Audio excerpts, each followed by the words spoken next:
bagaimana sebenarnya ternyata banyak hal-hal yang menyeramkan kalau kita makan kolesterol terlalu banyak. Udah tahu, dan sekarang sudah hadir bersama kita Dr. Edi Setioso, dokter spesialis bedah. Nah dokter, sebelum kita melangkah ke bagaimana tata laksananya secara operasi yang orang tuh banyak takut ya dokter Sheila ya. Susah kan orang dibujuk untuk operasi ya. Iya, tapi banyak mitos-mitos yang mengatakan bahwa itu bisa diatasi dengan makanan loh gitu. Benar nggak sih? Sebelum itu kita coba lihat dulu bagaimana makanan-makanan yang sehat untuk menghindarkan kita dari batu empedu tadi ya. Nah di sini ada yang suka nggak dengan ini? Ini apa coba? Paru ya? Apa sih ini? Paru ini apa ya? nih? Seneng nggak nih? Ayo.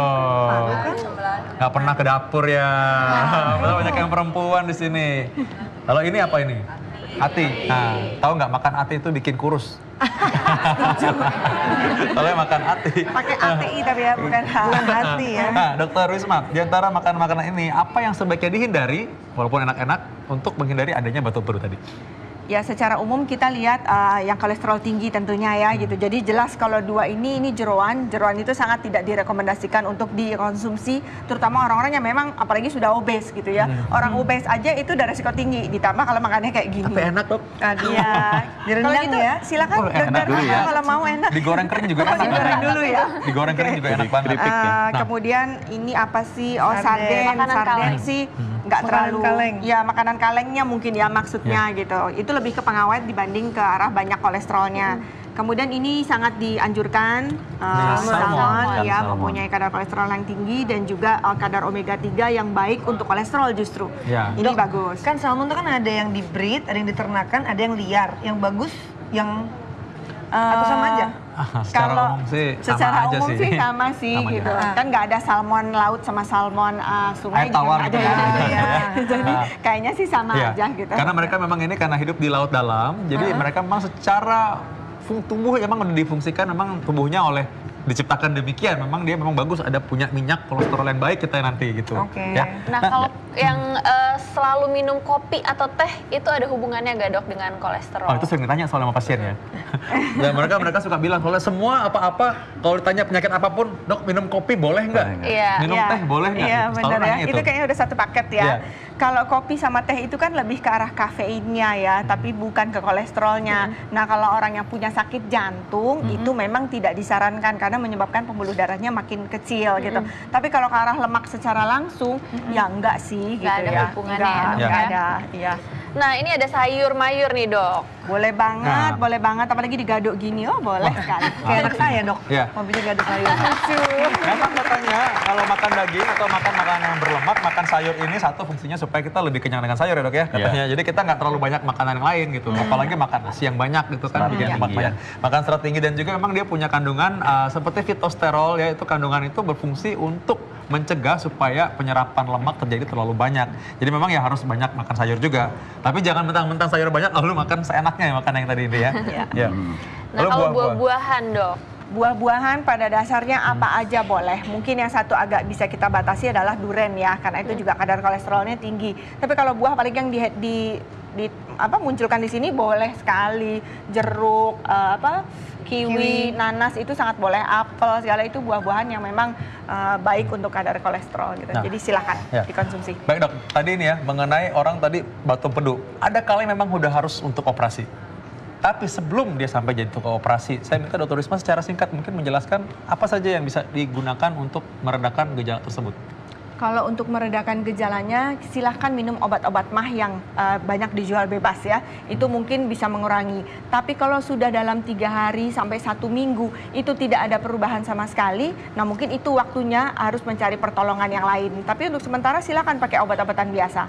Dan yang penting adalah dilihat munculnya pada saat habis apa. Kalau ternyata habis makan makanan berlemak, rasanya sih itu paling besar kemungkinan ke arah batu empedu. Nah, ngomong-ngomong mengenai dokter bedah dok, terus terang bagi kami dokter yang lain mungkin ya, agak sulit membujuk pasien itu untuk ke dokter bedah. Seolah-olah itu menyeramkan sekali dok. Nah dokter coba kita tunjukkan dulu dok, sebenarnya apa sih yang dibedah dok di sini? Ini ya mungkin bisa kelihatan gambarnya, ini adalah kandung empedu yang tadi sudah diterangkan sama dokter Ismandari ya. Ini yang akan dipotong karena kandung empedu inilah yang menghasilkan batu. Jadi kalau operasi memang harus diambil semuanya, kantong-kantongnya, bukan cuma batunya. Karena 95% batu empedu adalah terjadinya di sini. Sedangkan cuma 5% terjadinya di saluran yang kita sebut ductus coledochus di sini. Ya. Jadi kalau misalnya cita-citanya hanya membuang batu saja, Ya. itu nanti pasti akan terbentuk lagi. Nah, itu Makanya ada jangan cara dulu. lain nggak sih dok, selain dari kantongnya diambil, itu mungkin ada teknik lain dok? Sebenarnya ada, akan tetapi tadi seperti yang saya utarakan pertama bahwa nanti akan terbentuk lagi, ya. Jadi yang teknik-teknik yang lain adalah dengan gelombang suara ESWL, kita sebut ESWL. Dengan gelombang suara dari luar, ya, kita tembak ke sini, kemudian kita harapkan batu empedunya nanti akan hancur. Hancur kecil sebesar pasir, terus kemudian bisa keluar sendiri. Bisa juga dengan tadi kalau misalnya dengan syarat-syarat tertentu dengan obat-obatan ya, dengan obat-obatan ursodeoksikolat dan lain sebagainya. Nanti kita harapkan dengan batu-batu yang tadi akan menjadi hancur, kecil, kemudian bisa keluar. Nah, masyarakat penasaran nih, keluarnya kalau udah hancur lewat mana dok? Lewat usus. Lewat Karena usus. memang normalnya empedu ini cairan kan akan masuk ke usus 12 jari, terus kemudian dipakai untuk mencerna makanan, especially yang lemak tadi ya, untuk emulsifikasi lemak. Berarti Jadi jangan lewat khawatir, feses ya, Dok, lewat ya? feses. Karena memang untuk mewarnai feses di situ. Nah, ini sebenarnya kalau masalah seperti ini ya, kadang orang takut juga, oh ini kalau udah pakai gelombang suara, apakah nanti gelombang suara ini menghancurkan juga bagian yang sehat? Ya. Memang mungkin beralasan kekhawatiran itu. Ya. Karena tapi biasanya kan kita sudah memfokuskan ke arah situ. Dan kebetulan untuk kandung empedu kan letaknya nggak dalam. Ya. Jadi otomatis tembakannya nggak akan kemana-mana. Oke. Ya, di situ aja. Nah, Mbak Dina, serem nggak? Lumayan sih. Dan aku penasaran sih dok. Tadi kan dokter bilang kalau misalnya diambil cuman batunya aja, berarti ada kemungkinan untuk kembali lagi terulang. Berarti kembali kepada pola hidup berarti dok ya. Berarti supaya nggak berulang lagi, makannya diatur mau nggak mau Iya. gitu ya Mau dok nggak ya. mau? Ya, betul. Oh, gitu. Aduh, nggak boleh makan lemak-lemak lagi deh. Bye-bye nasi padang ya dokter gitu ya. Nasi padang lagi. Kenapa disebut makanan enak terus? Jadi pengen jadinya nih.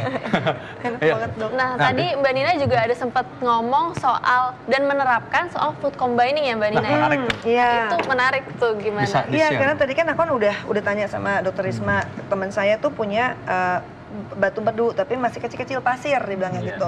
Terus tapi disarankan oleh dokternya untuk dioperasi. Terus dia berubah pola makan. Dia hanya makan sayur sama buah-buahan dan minum air putih. Terus hilang tuh dok pasirnya atau batu empedunya apalah itu gitu kan. Nah itu gimana tuh dok? Jadi begini, salah satu pilihan tadi kan dengan medikamentosa, dengan obat-obatan tadi, Iya. dengan ursodeoksikolat tadi. Dengan harapan batu yang ada di situ, ya, cuma ada syarat-syaratnya itu yang bisa diobati dengan medikamentosa itu ada syaratnya. Tidak semua batu bisa dengan obat. Batunya biasanya ukurannya nggak boleh terlalu besar. Di dalam literatur dibilang ukurannya paling tidak di bawah 1,5 cm. Kemudian batunya juga nggak bisa batu yang pigmen atau batu yang ada pengapuran keras, kalsifikasi kita sebut itu juga nggak oke. bisa pecah.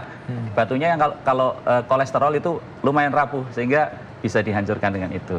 Jadi kalau batu-batu itu ya ada harapan untuk bisa dengan obat-obatan. Dan tadi- Tapi kalau batu-batu yang keras nggak bisa. Keras nggak bisa. Iya. Mau nggak mau tetap harus dioperasi. Operasi. Gitu, dok, ya. Terus tidak semuanya juga sebenarnya harus dioperasi untuk batu-batu yang kecil, asimptomatiknya nggak ada gejala nggak ini? Ini batunya penampakannya Ini batu sebenarnya apa seperti nih? ini. Ini serem Iya. ya, besar ini. Kalau ini Iya. besar Saya sekali. bantu jelaskan Besar ya? kepada Ya, besar. Oh, ini besar ini nih dok. ukurannya Besar, setelapak ini besar. tangan Gini, ini gini. kira-kira. Iya, oh ini telapak tangan ya. Iya. Iya. Ya, Besar nih. batu bisa tunggal, batu bisa multiple. Tunggal itu kadang-kadang cuma satu ukurannya sebesar kedelai saja. Satu bisa sebola pingpong ya. Bisa besar sekali. Ya. Nah, bisa juga batunya multiple seperti biji kedelai jumlahnya bisa sampai 20, 50 bahkan kadang ratusan. Oke, nah masyarakat penasaran nih. Ini kan ada perbedaan bentuk dan juga ada yang besar, ada yang kecil. Nah itu bergantung sama makanan yang kita Iya. makan nggak sih dok? Ada warnanya hitam, ada yang putih lagi tuh. Iya, dok. betul. Macam-macam warnanya. Iya, kalau dari warna memang ada jenis-jenisnya. Misalnya untuk batu-batu yang infeksi campuran dengan kolesterol warnanya biasanya coklat misalnya seperti itu. Oke. Kalau pigmen agak gelap biasanya, agak kehitam-hitaman. Ukuran juga ya bisa mempengaruhi juga. Besar kecil Besar-kecil, juga. ya. Makin lama otomatis makin besar juga gumpalan. Misalnya batu kolesterol makin lama kalau nggak dilakukan tindakan, baik itu Iya, iya. medikamentosa maupun operatif, ya tambah besar Nah dan kalau jadi yang ini, bergejala. ini tuh keras atau lembek? Kelihatannya. Kalau yang kolesterol biasanya lembek, Lembek ya? lunak ya. Nah, Lembek ya? Kalau yang pigmen yang kita Coba, ini coba. keras. Ya, Oh iya, Keras lembek ya. emang.